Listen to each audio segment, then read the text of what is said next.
Temps mort chaud, prolongation, prolonge le plaisir. C'est toujours la même équipe. DJ Flexta, Patty Mills, Paul Millsap. Non, c'est Gucci Mills, on a dit cette saison. Gucci Mills, toujours à gauche. Un homme de grande connaissance basketologique. Le Tsarangelo Tsagarakis, le Splash Brother originel. C'est reparti pour prolongation.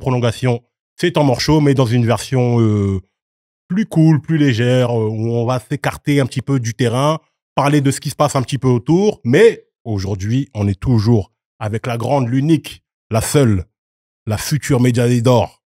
Janelle Salan qui est avec nous, s'il vous plaît. Voilà. On peut l'applaudir. Tu vois, c'est les paroles de prophète. Ouais, non, on a dit maintenant, c'est bon, ça va arriver. Ça va arriver. Donc, si je te dis médaille d'argent aux Jeux Olympiques de Paris, c'est là. Exactement. Voilà. Je te dis médaille de bronze à l'Euro.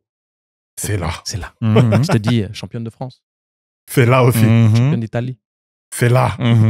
Médaille d'or U16. Tu vois, il y a un CV quand même très étoffé. Mais le CV, vous pouvez aller sur Wikipédia, vous pouvez faire ce que vous voulez, vous allez sur Google, vous allez le trouver facilement.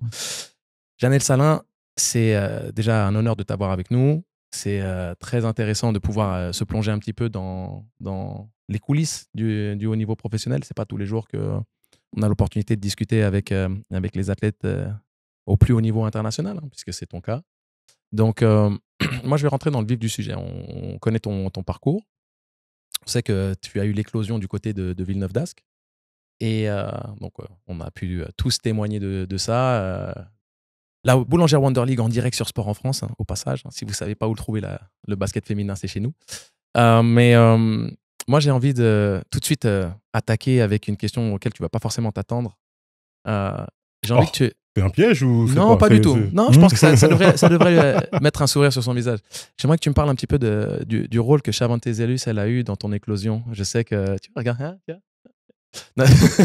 mais je sais qu'elle t'a pris un petit peu sous son aile, que vous avez travaillé ensemble beaucoup, surtout sur le développement individuel.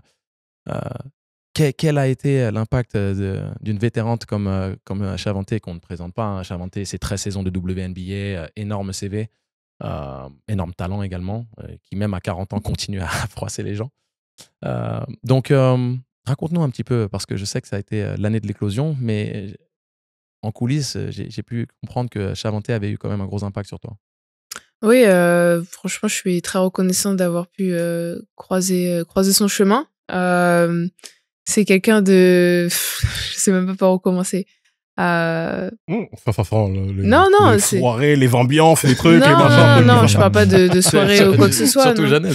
Non, je parle pas de soirée ou quoi que ce soit. Je pense c'est quelqu'un d'assez particulier et c'est un bon leader avant tout sur le terrain. C'est quelqu'un qui va râler auprès de l'arbitre, qui va te dire, qui saura te dire quand il faut changer les choses. Elle veut faire bouger les choses. C'est une compétitrice, c'est une gagnante. Et je pense que c'est ça qui nous a permis aussi de passer un step avec Villeneuve. Parce qu'on avait eu la même équipe que l'année précédente, sauf que voilà, on a rajouté Shavante Zelus et d'autres joueuses. Mais je pense qu'elle a joué vraiment un rôle crucial dans notre ascension et dans la mienne individuellement. Parce que voilà, c'est quelqu'un qui m'a tous les jours, avant les entraînements, qui était dédié à ça, alors qu'elle n'est pas payée pour ça. Elle n'est pas payée pour m'entraîner, pas du tout. Mais elle m'a, comme tu as dit, elle m'a un peu pris sous son aile et... Let's go work. Et let's go, quoi. Et elle savait que je venais déjà à la salle de moi-même et elle s'est dit, pourquoi pas lui donner quelques conseils en plus, quelques tips. Et de là, ça s'est fait naturellement.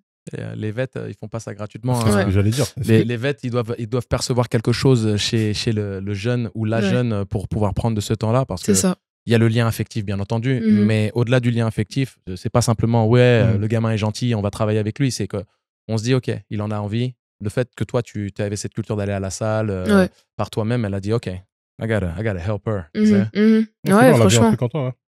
Mais c'est pas toujours le cas. C'est-à-dire que les vétérans qui aident les plus jeunes, etc. C'est pas toujours le cas. Non, pas du tout. C'est pas du tout. Non, la plupart du temps, c'est pas du tout le cas, tu vois. Surtout là maintenant en voyageant, je me rends compte que c'est pas le cas. Les vétérans en général, elles ont leur vie. Il y en a qui ont une famille. Ils sont pas que ça à faire, honnêtement. Donc quand il y en a une qui le fait, je pense que tu vois, c'est bien aussi les jeunes d'être à l'écoute de de saisir l'occasion finalement. Voilà. Moi, je pense que Chavante, elle s'est dit, elle était en fin de carrière et elle s'est dit, je vais donner une partie de moi à cette jeune et ça va être mon héritage. Je serai plus sur le terrain éventuellement, mais de voir ton succès, c'est quelque chose qui doit être assez spécial pour elle. L'ayant vécu moi-même, c'est pour ça que j'ai rebondi sur ça, parce que j'avais observé ça en coulisses un petit peu et j'ai trouvé ça vraiment intéressant, surtout que ce sont des choses qui se passent dont on n'a pas forcément connaissance. Donc, c'est bien de donner des fleurs à Chavante que j'apprécie énormément. Après l'éclosion à Villeneuve d'Ascq, c'est le grand départ pour l'étranger. J'imagine que Janelle Salin devait attiser quand même quelques convoitises, surtout après une saison historique du côté de Villeneuve d'Ascq. Donc, explique-nous un petit peu pourquoi l'Italie. Pourquoi écoute, oui et non. Quand tu dis que... Il n'y en a pas eu tant que ça?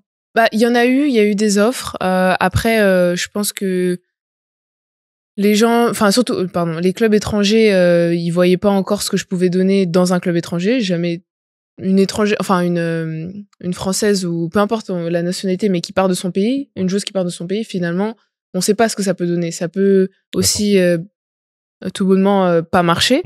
Donc je pense que quand je dis que on m'attendait pas à ce niveau-là, parce que je pense que financièrement, on va pas se mentir, c'est aussi là où tu vois le respect, là où tu vois où là où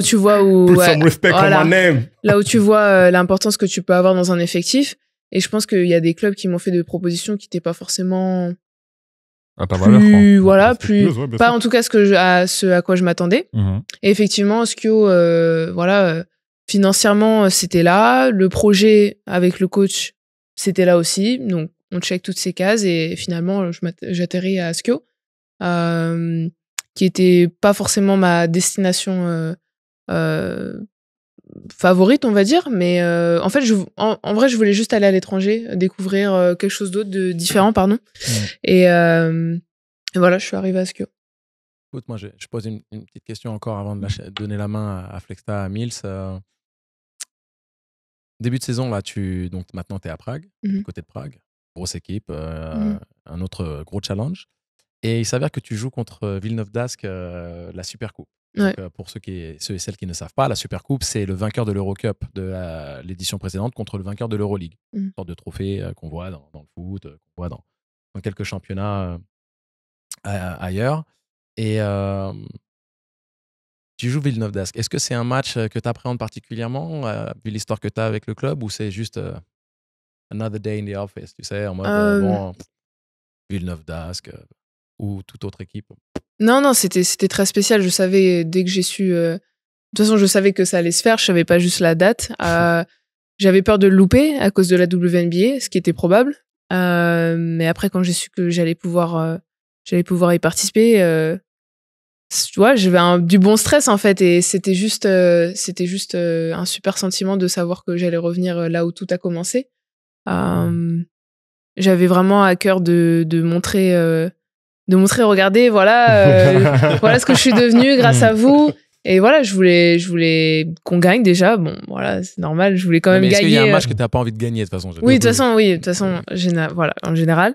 Mais voilà, j'avais à cœur de montrer une belle image. Bon, voilà, ça a pas été forcément dans mon sens parce que je pense que j'avais fait un entraînement avec Prague et après j'ai joué. Donc. Non, mais tu t'en es bien sorti sur le match. Après, voilà, tu peux pas, oui, mais prends en considération la logistique, les paramètres, un entraînement, tout ça. Oui, c'était pas aussi fluide que je le pensais, mais voilà, j'étais très très contente de revenir à Villeneuve. J'étais très étonnée de l'engouement qu'il y avait et de voir toutes ces petites filles avec un faux maillot WNBA. Non, mais ça, honnêtement, ça m'a fait super plaisir et je m'attendais pas du tout à ça. Je m'attendais pas du tout à ce qu'on reconnaisse ou connaisse autant, en fait, et ça m'a fait très très plaisir, et voilà. Ouais, je pense justement, c'est déjà, faut se le dire, hein, on fait ça généralement quand un joueur ou une joueuse justement a marqué le club, et je pense que toi aussi, pendant que tu étais à Villeneuve d'Ascq, il s'est passé beaucoup de choses, tu as fait beaucoup de choses, et tu en as parlé, tu nous as dit tu as voulu aller à l'étranger. Donc, tu as fait l'Italie, tu as fait, là, du coup, au Tchèque, tu as fait les États-Unis. Est-ce que tu peux nous expliquer un peu la différence, enfin, en termes de, pas forcément niveau, mais l'adaptation que tu dois avoir entre chaque championnat européen que tu as pu jouer? C'est dur. C'est très dur. T'as pas, enfin, ce que je retiens, c'est que t'as pas le temps de t'adapter et de limite. C'est un peu dur ce que je veux dire, mais t'attacher aux gens en fait. Tu dois tellement switcher rapidement. Le jeu en France, il était d'une certaine façon, ce que j'ai toujours connu pendant 4 ans quand même. Et là, donc il y a le jeu en équipe de France aussi qui est aussi différent. Ouais, c'est différent, exactement. Voilà, et je pars en Italie.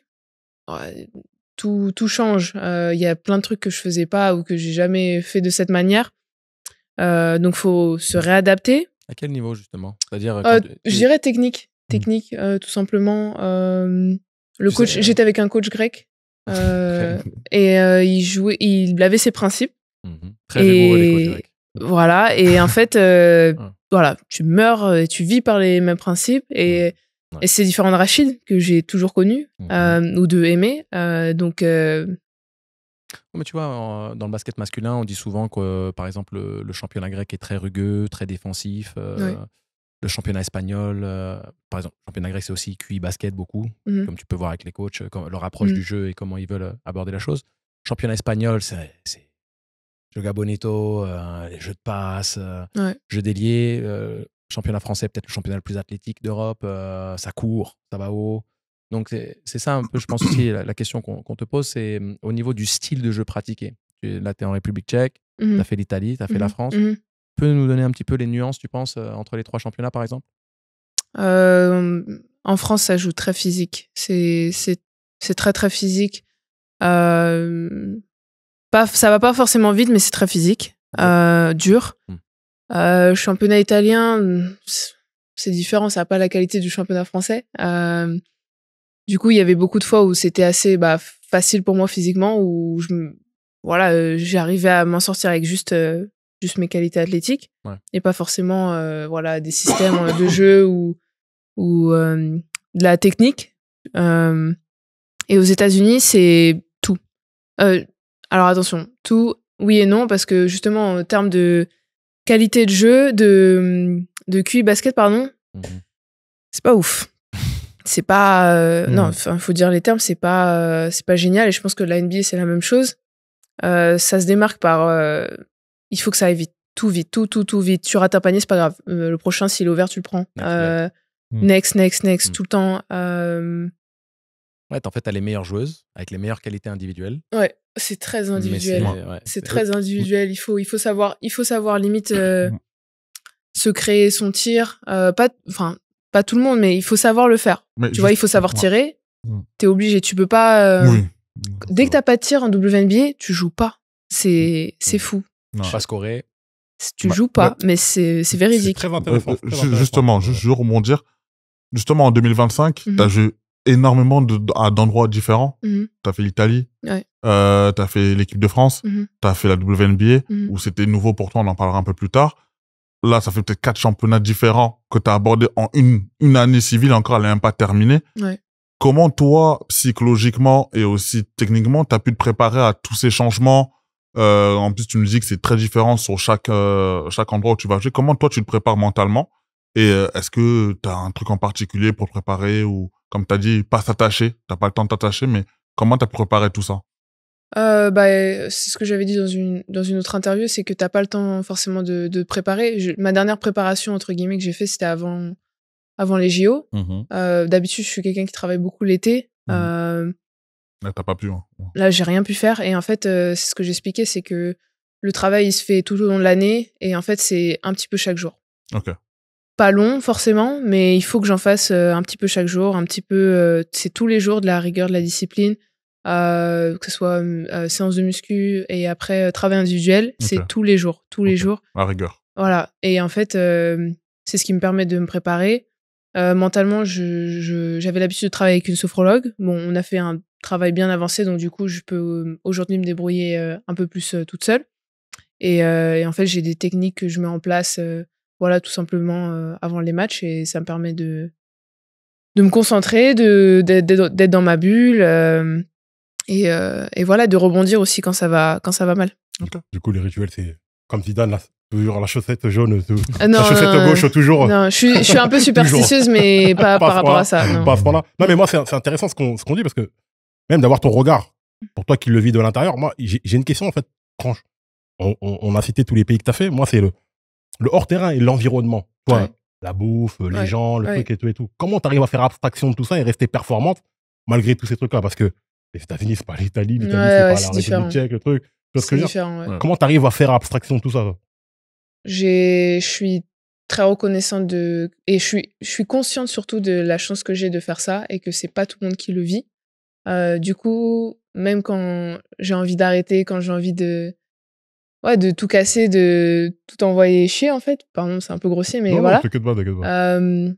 Et bah, je me dis qu'il y a des gens qui aimeraient bien être à ma place. Et c'est la vérité. Et du coup, je pense que c'est ce qui me fait avancer. Parce que parce que, comme tout le monde, j'ai des moments de doute, des moments de questionnement. Et dans ces moments-là, faut se rappeler où on est, en fait. Malgré tout, tu es jeune encore. Mmh. Malgré tout, c'est ça qu'on C'est voit avec beaucoup ça des joueuses de notre championnat en France et le vivier qu'on a au niveau des jeunes joueuses françaises qui performent fort avec les équipes nationales jeunes et qui intègrent le championnat professionnel assez rapidement, c'est que vous commencez très tôt, les filles. Mmh. Plutôt que chez les garçons en moyenne, quoi, dans la globalité. Tu sais, quand on a le regard de fan, on crée des narratifs, on imagine des fois les choses à la place de des joueurs. Et tout à l'heure, tu nous as dit, bah non, c'est pas du tout comme ça. Bah non, ça c'est ça, ça c'est ça. Mmh. Il y a plein de gens devant leur écran qui vont dire, ah bon, j'avais des certitudes par rapport à. Mais c'est normal, c'est normal. Et c'est pour ça qu'on fait ce genre d'interview, c'est que pour que tout le monde ait un regard différent au final, que vous sachiez un peu ce qui se fait behind the scene. La question que je me posais par rapport au jeu WNBA, toi, quel est le jeu que tu affectionnes le plus, en fait? De tous les baskets que tu aies joué, quel est le jeu que tu penses est le plus adapté à tes qualités? Oui, je pense que tu as raison dans ton analyse. J'ai beaucoup aimé le jeu WNBA.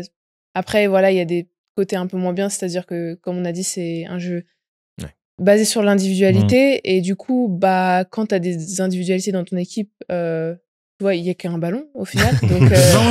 Donc, voilà, non, c'est juste la réalité, tu vois. Et moi aussi, pareil, ça vaut pour moi, il n'y a qu'un ballon. Je suis pas quelqu'un qui fait des passes, je suis pas là pour faire des passes. Tu les fais quand il y a les décalages à faire. Oui, quand il y a, bien sûr. Mais non, mais je l'assume totalement. Hein, c'est quelque chose que j'assume. Numéro 9. Voilà, Ok, c'est tout droit. Ouais, non, tout mais droit, c'est parce que je suis pas meneuse, voilà, mais. Tu joues 3. Je joue 3 et voilà, la balle tourne, au bout d'un moment, bah, ça arrive sur moi, quoi. Tu vois ce que je veux dire? Mais comme tu le disais, en plus, comme t'es pas forcément la première option offensive. Donc quand elle arrive. Quand t'as la balle, voilà, il faut le jouer. Non, mais c'est vrai, c'est vrai. Et c'est comme ça que tu surviens un peu dans la jungle. C'est comme ça. Hein. Et surtout en WNBA, hein. Parce que si tu vas pas jouer. Voilà. On va le faire pour toi, en tout cas. Hein, et quand je suis arrivée là-bas, c'était en mode compétition et il y avait rien d'autre, quoi. Non, donc, et après, oui, quand ça se passe bien, là, je pense. Voilà, on regarde le jeu, on passe la balle. Mais oui, je pense que le jeu WNBA est très adapté à ce que j'aime et ouais, j'adore courir, j'adore lancer les 3 points et tout. Ce que tu viens de dire là, ça me fait ça m'évoque une question.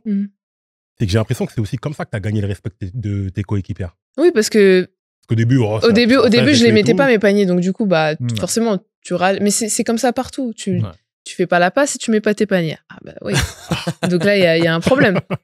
Mais si tu mets tes paniers, si tu commences à les mettre, je dis rien. Surtout, c'est la culture américaine. C'est comme tout. Mais moi, je suis totalement comment dire, T'es OK avec ça? Je suis OK avec ça. Et c'est pareil partout, que peu importe l'équipe où je vais, quand quelqu'un me dit « Ah ouais, tu devrais pas faire ça. » OK. Mais si je le marque. Mais justement, t'as cette mentalité-là qui ressemble beaucoup aux Américaines. C'est ce truc-là où... Est-ce que c'est quelque chose qui a grandi en toi? Est-ce que tu as regardé, par exemple, les Américains jouer quand tu étais petite ou... Enfin, quelles ont été tes inspirations vraiment dans le jeu? Parce que quand je t'écoute parler, hein, je vais pas te mentir, j'entends beaucoup cette mentalité-là. On voit beaucoup de joueurs américains ou n'importe quel sport qui disent, je le fais, je marque. C'est pas forcément ce qu'on attend, qu'on doit faire. C'est pas peut-être la bonne action, mais ça rentre. C'est ce qu'on t'en rend de dire. Est-ce que toi, quelles ont été tes influences vraiment dans cette mentalité que tu as là actuellement? Je regardais beaucoup la NBA quand j'étais plus jeune. J'adorais regarder tous les résumés du matin là, de 10 minutes sur YouTube. Donc j'ai été, je pense, énormément influencée par la NBA. Je regardais pas d'Euroleague, je regardais pas les filles, que les gars, que la NBA. Et je pense que c'est pour ça aussi que je suis tombée un peu là-dedans, en plein dedans. Et je savais que je sortais un peu du lot. Enfin, j'étais pas la fille qui suivait tout le temps les règles, que ce soit... En fait, sur le terrain, c'était comme ça, tu vois, j'étais comme ça, j'ai toujours été un peu... Tu sens le truc, tu fais à ta manière. De la personnalité. Oui, de la personnalité, surtout ça, et je suis une joueuse d'instinct. Non, mais tu oses. Ok. Voilà, et tu acceptes les conséquences. Totalement. Et si ça marche pas... Vous entendez bien tous les deux, là. Non, mais si ça marche pas, moi, j'ai pas de problème avec la critique. Si ça marche pas, tu viens me voir, on s'explique, et puis voilà, c'est comme ça. Ça marche pas, ok, j'entends. Donc, du coup, j'essaierai à ta manière, puis quand, hop, je reviendrai sur mon truc, tu vois. Tu verras que... Mais on est en chasse, les scoreurs, on est en chasse, hein, Flexstar. Chanel, elle pourra que attester de ça. Quand tu es joueur ou joueuse fait d'agressivité, d'instinct, comme elle le dit, bah, tu es toujours c'est prédateur. C'est la chasse au panier, la chasse au bucket, la chasse aux 3 points, la chasse au duel, la chasse à la création d'espace, au retard défensif, pour que toi, tu sois cet élément déclencheur, cet élément dominant dans le jeu offensif de ton équipe. Alors après, elle triche pas hein, du côté défensif. C'est ça qui est aussi intéressant. C'est que là aussi où elle peut gagner du crédit et le respect de ses coéquipières, c'est que quand tu te donnes défensivement, ça te donne aussi des cartouches en attaque. Puisque vu que tu triches pas dans ton duel défensif, ton profil, ton rôle dans l'équipe, de toute façon, c'est comme ça. Hein. Le basket, c'est un sport capitaliste. Quand tu es le meilleur shooter, tu as le plus de shoot. Quand tu es le meilleur dribbleur, on te confie le ballon. Quand tu es le meilleur rebondeur, tu gagnes du temps de jeu. Quand tu es le meilleur défenseur, selon les équipes que tu joues, bah, tu auras des responsabilités. Donc, Janelle, son profil à elle, c'est d'être une scoreuse, c'est une finisseuse. Même si je pense qu'avec l'expérience, on amène d'autres flèches à son arc. Oui. Il faut. On étoffe. Non, mais c'est quelque chose où j'ai envie d'insister parce que oui, je clame haut et fort que je suis quelqu'un qui veut scorer, mais j'ai pas envie d'être limité à ça. Je suis pas une scoreuse qui derrière défend pas, ça c'est hors de question. Et rebond aussi. Et puis oui, quand je peux, voilà, faire des assists. Voilà, c'est ça quand même. Mais quand je peux. Oui, non, mais après ça veut pas dire que je suis débile dans le jeu et que je fonce la tête baissée. Non, je sais quand même qu'il faut jouer avec ses coéquipières. On est 5 sur le terrain, voilà. Et puis au bout d'un moment, quand les espaces se serrent, je sais qu'il y a quelqu'un qui est tout seul et ça, j'ai quand même la conscience de le faire. Voilà. Oui, tu respectes le jeu. Il faut quand même respecter le jeu. Mais c'est ce qui te donne aussi du crédit pour rester sur le terrain, parce que si tu es limité à ta qualité, à ton efficacité de tir, c'est-à-dire que les jours où tu peux pas mettre dedans ou t'es pas dans ton jeu, bah t'es sur le terrain et donc tu te limites au niveau du temps de jeu aussi, quoi. Oui, c'est ça, exactement. Et j'adore passer du temps sur le terrain, donc crois-moi que... Justement, parce qu'on en parlait en off juste avant, à quel point c'est compliqué justement de savoir scorer et mettre l'énergie dans l'attaque, mais également mettre l'énergie aussi en défense. On le sait, tu as été en WNBA, le jeu va très vite, donc... à quel point c'est compliqué justement par exemple de finir peut-être à 25 points et faire 5 interceptions ou quoi que ce soit. À quel point tu peux nous dire à quel point c'est compliqué et comment tu gères ton énergie justement à la fois offensive et aussi défensive?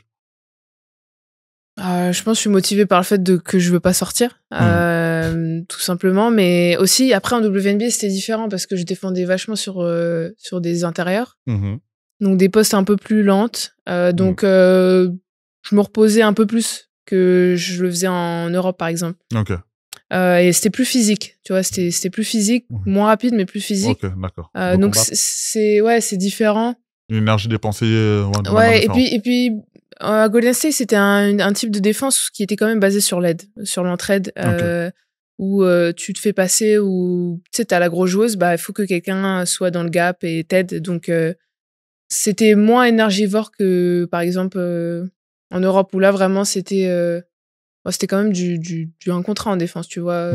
Généralement, oui, je devais tenir la meilleure joueuse en face et puis basta, quoi. Je vais te relancer vite fait sur Golden State. Est-ce que on sait que c'est une franchise d'expansion. Est-ce que tu t'attendais à ce qu'il y ait un tel engouement populaire? Parce qu'on parle d'une équipe qui fait 18 000 spectateurs par match, première de la WNBA, devant les champions titres, devant Seattle et tout ça. Donc, c'est important de le mentionner parce qu'on regarde par exemple les salles à l'échelle française et on parle pour du basket féminin, 18 000 personnes en moyenne. Ouais. C'est pas juste un effet de mode, hein, parce que tu peux dire, ouais, pour le premier match de la saison. Non, ça a été toute la saison.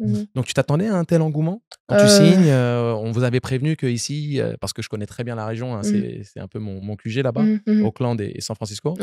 Donc, raconte un peu. Non, je t'avoue qu'en plus, de base, voilà, j'ai eu des offres pour le coup en WNBA, j'en ai eu pas mal. Et j'étais partie sur une autre franchise de base. J'ai eu cette visio avec Golden State et en fait, j'ai suivi mon instinct, j'ai été convaincue. Et après, j'avoue que je m'attendais à... En fait, oui, je voulais jouer. Je voulais aller là-bas parce que on m'offrait quand même quelque chose.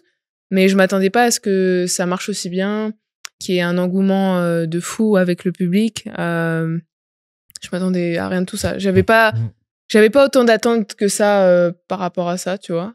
Ouais, c'est vrai qu'en plus, tu viens quand la WNBA, en termes de popularité, ça a fait un bond, en expansion vraiment incroyable. Enfin, pour qu'ils ne savent pas, avec l'arrivée de Katie Clark, les Angel Reese, ou même les joueuses comme AJ Wilson, ou enfin toutes ces joueuses-là qui aujourd'hui sont des figures aussi importantes aux États-Unis dans le sport féminin. Moi, je voulais savoir justement, ta première année, hein, t'as été rookie, et d'ailleurs t'as été dans la first, dans l'équipe rookie de l'année à Golden State. Il y a une grande ferveur, c'est une équipe qui a beaucoup été suivie cette année, je trouve. Voilà. Quelle était ton expérience, toi, en tant que joueuse qui arrive en WNBA, qui est rookie? Qui sont les joueuses, toi, qui t'ont marqué, toi, quand tu les as affrontées, et où tu t'es dit vraiment, ah oui. Ah ouais. Bah, déjà, pour commencer, dès le début de saison, on a affronté New York en back-to-back. C'était super dur. Honnêtement, en tant qu'équipe, ça allait très très vite. Je crois que c'était mon 3e match ou un truc comme ça. Les championnes NBA. Oui, championne WNBA, ça allait super vite. J'étais choquée du rythme du match. C'est-à-dire, même si t'as un panier marqué, elles étaient déjà de l'autre côté du... Ah non, ça allait super vite. Et en fait, c'est là où je me suis dit que je me suis améliorée avec la saison, parce que quand on les a affrontées à la fin de l'année, voilà, c'était déjà niveau cardio, c'était mieux. Après, au niveau des joueuses, Asia. De loin. Asia. Non, de loin. Voilà, de loin, on pouvait faire double team, ce que tu veux, mettre 3 joueuses, 4. Marqué quand même. Ah ouais. Le banc qui rentre. Faut rappeler qui est Asia, hein, donc MVP cette année, championne. Ouais, tu peux MVP faire des finales. Le public, c'est des gens il y sérieux. en a qui le suivent pas, mais c'est très important de savoir que aujourd'hui on parle peut-être d'une des meilleures joueuses de l'histoire de... Ah non, mais largement. Mais cette fille, en fait, même quand son équipe, elle allait mal au début de saison, elle mettait quand même 20 points. Faut le savoir. Ouais, c'est ça. Après, je trouve ça incroyable. Elle a été constante de A à Z, en fait. C'est dingue. Non. Moi, j'ai envie de savoir. Tu vois, cet engouement-là, ce qu'on disait sur la WNBA,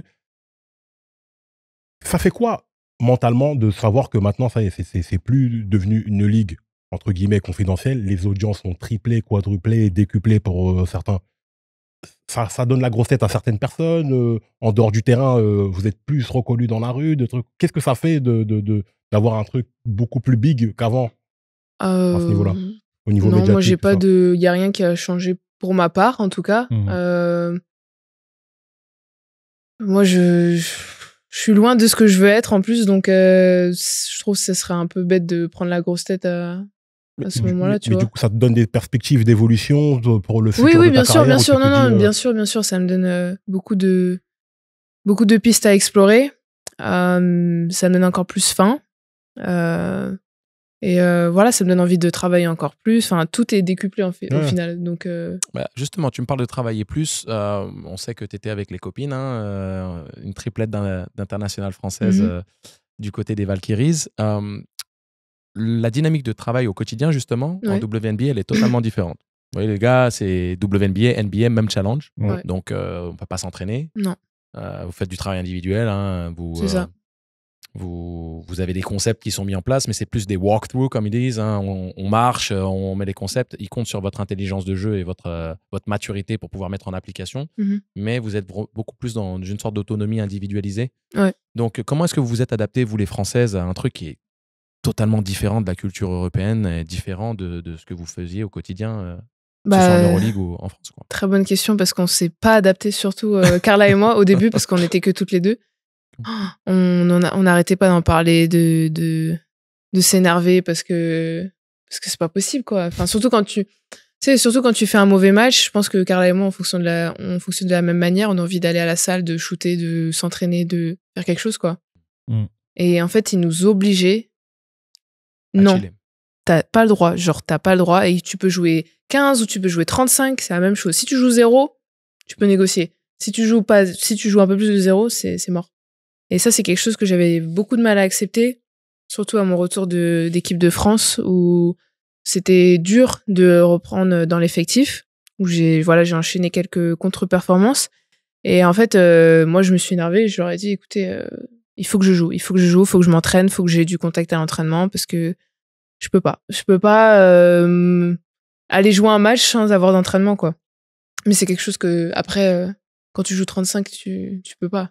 C'est impossible. Genre, t'es obligé de te reposer, tu prends le repos après. Tu vas du côté obscur de la force à ce moment-là, parce que tu pousses ton corps et tu te mets en danger, en fait. Voilà. Du coup, c'était repos, et après, on va à la salle avant les matchs, quasiment 4 heures avant, et on a notre petit rituel, entraînement individuel, etc.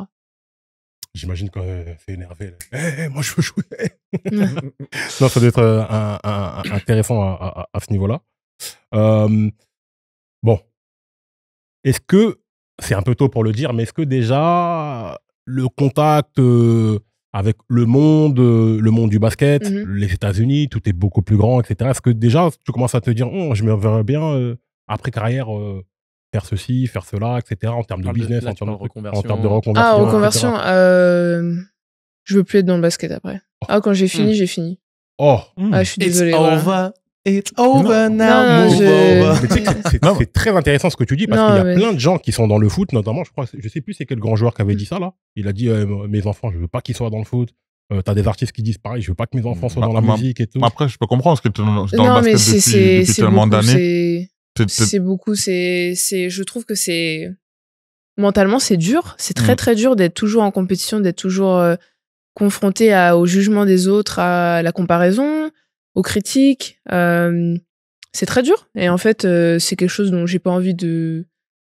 Je sais peut-être que je l'aurai dans un autre métier finalement, mais je pense pas à ce niveau-là. Donc c'est quelque chose que j'ai. Voilà, c'est pour ça que j'ai envie justement, là, tu as abordé quelque chose qui est assez important, et on en parle beaucoup, de plus en plus dans le sport, c'est la santé mentale. Là où tu dis que à quel point comment tu gères justement quand c'est pas facile, quand par exemple tu ouvres les réseaux, tu te fais critiquer, ou par exemple en WNBA où c'est beaucoup plus, il y a énormément de médias qui on voit la différence quand même entre l'Europe et l'NBA dans la WNBA dans ce côté-là. Comment toi tu gères ça? Comment tu arrives à prendre du recul par rapport à tout ça? Ou quand par exemple tu fais une mauvaise performance, tu arrives à je mets ça de côté et je recommence. Je reset et je repars à nouveau. Pour être honnête avec toi, j'ai pas réussi à le faire. Quand j'étais en WNBA, c'était super dur. Les centaines de messages que j'ai reçus, je sais pas combien tu peux compter, c'était très très dur, surtout au début. Et puis du coup, moi j'avais le réflexe de fermer mes réseaux, c'est-à-dire totalement désactiver, etc. Mais c'est quelque chose qui s'apprend jamais, je pense. Ça fait comme un moment maintenant que je suis pro, alors je suis encore jeune, mais ça fait un moment, et c'est vrai que d'être critiqué à tout va, c'est jamais agréable en fait. Mais bon, après. Quand c'est gratuit, quand c'est injustifié. Oui, mais c'est juste pour les histoires de Paris, là, ça va.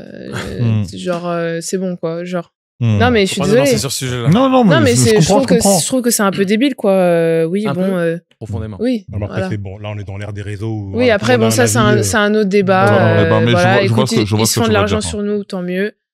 Je vois jamais qui disent merci, d'ailleurs. Quand je fais la performance. Je sais qu'il y en a qui envoient des messages. Hey, you got me good. Tu vois. Ouais, mais c'est. Je peux comprendre. Voilà. Donc. On va lui poser une dernière question. Tu nous as donné déjà beaucoup de ton temps, donc merci beaucoup. J'ai envie de te poser une dernière question. Elle sera très courte et très, très, très rapide. Est-ce que tu as conscience de ce que tu représentes? C'est-à-dire? Pour des plus jeunes filles, jeunes basketteuses, 10, 12, 15 ans, enfin peu importe. Tu as conscience que quand elles te regardent, elles ont des paillettes dans les yeux, elles se disent waouh. Un symbole de réussite. Bah, c'est vrai que quand je suis dans mon truc, j'ai du mal à me rendre compte de ça. Et c'est pour ça que de le voir, quand je le vois, ça m'encourage à continuer. Et c'est vrai que des fois, j'ai du mal j'oublie même qu'il y a des petites filles qui nous regardent et qui comme tu dis, qui ont des paillettes dans les yeux. Mais ça me fait super plaisir. Et c'est aussi pour ça que je fais ce que je fais. C'est beau, on te le dit. Franchement, tu représentes beaucoup, pas que pour les petites filles, mais même pour les vieux monsieur comme nous. On voit la réussite à la française, avec du panache, avec de la personnalité. Quelqu'un qui ne s'excuse pas d'être là, qui est performant et qui regarde tout le monde droit dans les yeux. C'est important. Ouais, donc, mais c'est pas quelque chose que tout le monde apprécie. Ah, mais ça, nous, on l'apprécie parce qu'on sait que c'est ça, les champions. Ouais, donc, félicitations pour ça. Laisse ça loin derrière toi. Ouais. On sait très bien qu'à la française, on n'aime pas les gens qui ont confiance et autres. Continue, basta. Voilà. Tu sais de quoi tu parles. Tu sais de quoi tu parles. T'inquiète même pas. Quand t'es en France, tu dis non, j'ai envie de perdre, j'ai pas trop envie de gagner. Mais l'important, c'est de participer. Mais voilà. Qu'est-ce qu'on peut te souhaiter? Ça, t'as une jeune carrière, t'as encore beaucoup de choses à faire. Qu'est-ce qu'on peut te souhaiter pour la suite de ta carrière? Médaille d'or. Ouais, genre que des titres. Que des médailles. Que des médailles, que ça, en fait. Ouais, ça va commencer l'été prochain. Que ça. Janelle, merci beaucoup. Merci pour ton merci temps. À vous. Et puis, bonne continuation à toi. Merci, c'est gentil. On espère te voir sur les podiums, médaille d'or. On te laisse boucler. C'était prolongation, c'était avec la très, très, très, très, très ambitieuse et la très, très prometteuse Janelle Salin qui est déjà au début de sa carrière a un CV à faire pâlir les meilleurs joueurs du monde. Merci beaucoup d'avoir été là. Merci d'avoir été sur prolongation. Prolongation, vous savez, c'est on prolonge le plaisir avec l'émission Temps Mort Show parce que c'est jamais assez. On veut toujours un petit... Donne un morceau en plus. Donne... pause. Désolé, fallait que je la fasse. Non, merci beaucoup. Abonnez-vous. Partagez, c'est très important. N'hésitez pas à commenter. On est là, on discute. Attrapez nos vestes dans les commentaires si on n'a pas été assez complet, etc., etc. Donc, merci beaucoup. C'était Temps Mort Show. Prolongation. Peace out.